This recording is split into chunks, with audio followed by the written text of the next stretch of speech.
ও লো বাবি জান নাও দাও আমার গোলকের। ওই যে দেখেন আরেকজন আইছে হাতে কাঁঠাল লইয়া আমার হাতে পানি খাইতে।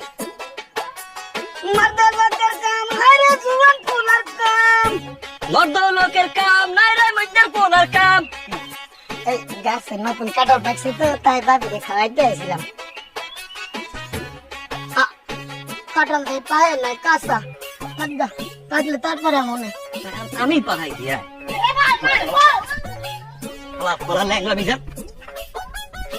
আবার আইস বাড়িতে আবার আইস। হ্যাঁ চল। মাথা গরম করেন কেন?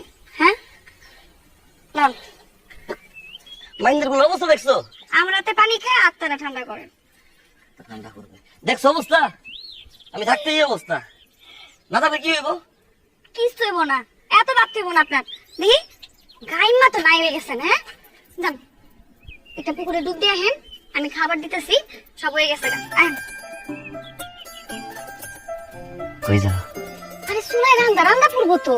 পুরুক রান্দা না দুনিয়া আজকে পুরুক। এইসব কথা বাদ দেন তো, আমার রান্দা চুলে পড়ে যেতেছে। যান খাও না একটা। দি যান যান গোসলটা করে আহেন, পুরো গাইমা গেছেন। যান গোসল করে আহেন। ও মা গো, কি হইলো? কি হলো? শরীরটা মনে হয় চুম্বক হয়ে গেল। লোহার দিয়ে কেন টানে? এটা কি লোহা? পিসের লোহা না? এই দেখো যাইতে যাইতেছি।